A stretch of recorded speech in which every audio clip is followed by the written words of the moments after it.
Welcome back to Regular Guys Outdoors. I'm Chris. We have yet another 20 gauge shotgun review to do today. This is the Stoeger Condor Youth model. I picked this up in Florida this year on my way through heading to go turkey hunt. I saw this on Gunbroker, saw where it was in Florida, looked it up on the map and realized I'm going to drive within 2.5 miles of this store. So it did not sell on Gunbroker, so I gave him a call and said, hey, put that off to the side, I'll come pick it up in about 3 weeks. So I did. So I was actually toting this guy around all spring until I got home in early May. So this little guy is just a small version of their over-under series. It's a Stoeger Condor, not a Condor Supreme. So it does not have a selectable barrel option. And in this gun, you're going to shoot the bottom barrel first and then the top barrel, and that's your only choice. Whereas the gun I need to compare this to a little bit, the Stevens 5.55 that I have, you can select which barrel you want to shoot first, top or bottom. The other difference between this and that is this gun,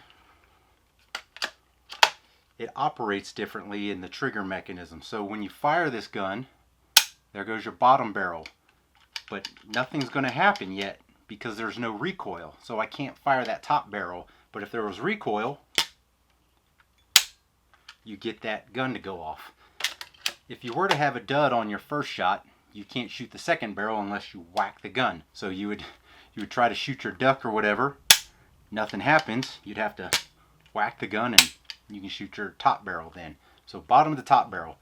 Now this gun is also all steel, and it is a chunky monkey feeling little thing. It feels pretty well balanced for carrying, but it is a chunk. And I've got this weighed in at, we got thunder out here, we got quite the storm, we've already had hail and whatnot, but ignore the thunder if you're hearing it. So this bad boy, I weighed it at 6 pounds 12 ounce. This I just weighed it at 5 pound 10 ounce with the sights, with the extended chokes, and with the sling swivel here. So the other relations here, they both have a 13-inch length of pull, so they both have abbreviated buttstocks, and the overall length of the Stevens minus the choke tubes is 39.5 inches, and the Stoeger, the subject of today, the Stoeger is 37.75. So the difference is, as far as I could tell, because they have the same length of pull and the same length of pull, but the Stevens has a 2-inch longer barrel, is this part right here in the receiver. The Stevens metal part right here is fairly thin, and it's a bit thicker right here on the Stoeger. So the difference in how the receivers are shaped is where that 1/4-inch disparity comes from. So now let's compare the trigger pulls on these two respective guns. I know that this 5.55 triple nickel has a very heavy trigger pull. So the Stoeger here, it's actually fairly light. And the first trigger, but for the bottom barrel, has a lot of like creep and sponge to it. The top barrel has less so. So I would say the bottom barrel, it seems like it has a lighter trigger pull, but the top barrel has a crisper trigger pull, though I wouldn't say either of them is very crisp. So let's put numbers to that.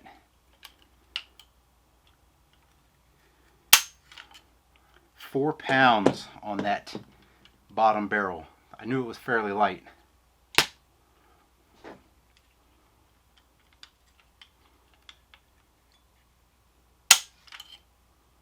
Four and a half. So 4 and 4.5 for the Stoeger, which is actually kind of nice. So let's check out in regard to the Stevens here. I forgot what this measured at. I just remember it being very heavy.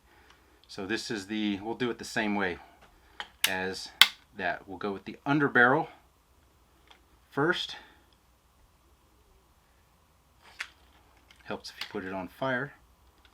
underbarrel first. 7 pounds.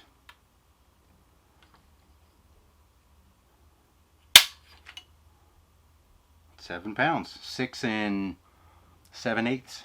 So it's usable on this 5.55. But it is definitely heavy. Something I notice here in the barrels is that it has lengthened forcing cones. Though they're not polished, they are lengthened. I don't see any bumps in there between the chamber and the barrels. The barrels are nicely polished. And we have a bead front. So next thing we need to do is take this bad boy up into the mountains and see how both barrels shoot in relation to each other. Do they both hit in this very similar spot? And do they hit to the bead? Now what I've noticed on this gun is that I'm going to have a hard time with my elevation on this, because for whatever reason the bead sits below this hump in the receiver right here. This hump in the receiver is at least as high as the front of the bead here. So I might be able to put the bead right on the top of the rear end of the receiver and potentially shoot a little high with it.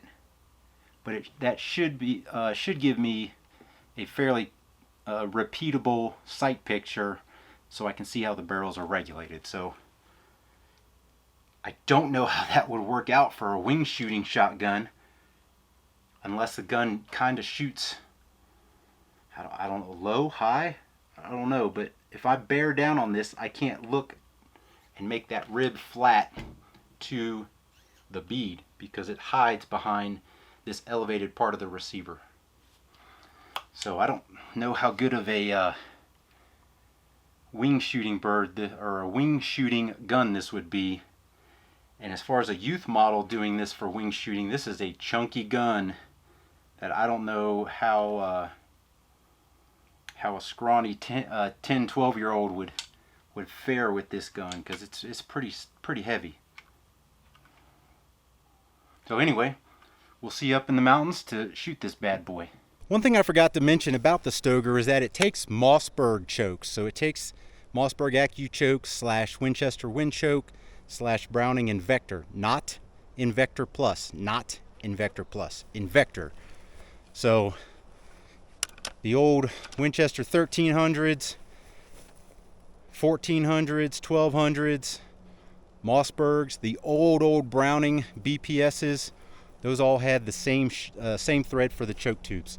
So I have installed 2 5.75 turkey chokes, and I'm going to put in some Remington Nitro, and I'm going to shoot the bottom barrel on the right and the top barrel on the left. To be honest, I don't care if they hit to where the bead is, but I would like them to be the same.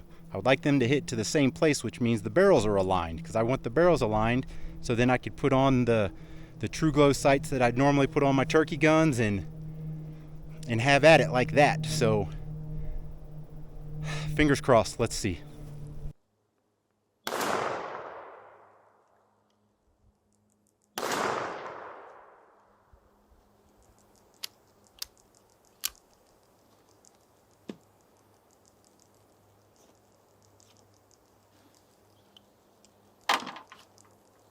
The other thing I forgot to mention about that Stoeger is that it is extractors, not ejectors. So when you open the action, your shells don't go flying out, which is probably ideal for turkey hunting. So it appears our bottom barrel is pretty well centered on this target, which isn't the main concern. But it also appears that the top barrel shoots high right in relation to the bottom barrel. Very disappointing. Very disappointing. I mean, that's, even if you call this you kind of have to call the target the center. That bottom barrel is really well centered.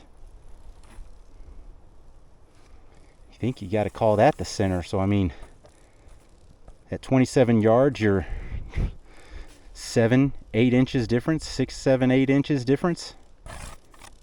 That's significant, and that's going to be what at 40 yards. I mean, that's going to be a foot at 40 yards probably. If that's 8 inches, that's pushing a foot at 40 yards. So that's disappointing. That's what I don't understand about the over-unders that just aren't regulated. My Stevens 555 same way. It's just not regulated very well for the barrels to hit the same place. How do you go to a trap field, skeet, sporting clays, and hit 2 shots in a row? One barrel and then the other barrel. The gun's shooting in different places for each barrel. I mean, it's one thing if your gun shoots off and you can just learn to hold it the way you need to make your hits. But when you got 2 barrels and they're not pointing in the same direction,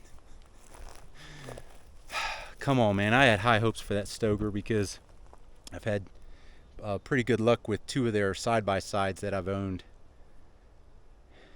But that's disappointing. I mean, that's it. I mean, if you were shooting at a turkey at 27 yards with that top barrel, not that you can select, it's not selectable, but if you were shooting at a turkey at that, you could freaking miss.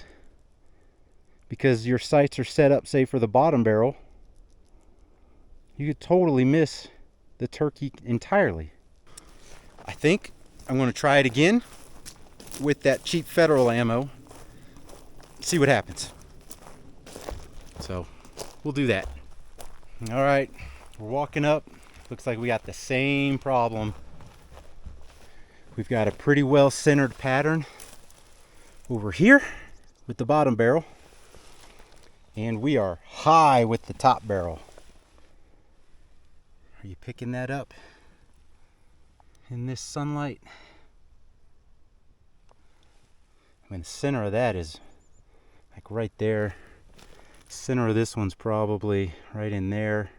Bottom barrel is really well regulated to the bead. The top barrel, the one that the vent rib sits on, is not. Riddle me that one, Batman. So I gotta say, I'm really disappointed. It was kind of a hassle getting that gun the way I went about it. I don't think it's gonna stay in my inventory because that's not acceptable. How do you, if I were to shoot at a turkey, hit it, it starts to run off or something, how am I supposed to shoot it with a gun that's not even regulated? Because now the turkey's going to be further than he was when I shot with the bottom barrel. So how the heck would I supposed to be able to figure out how low to aim? Aim at his feet while he's running? If you were to try to use that for a duck gun, where you aim on a duck and then aim under a duck by a lot, that's 27 yards. That's not that far.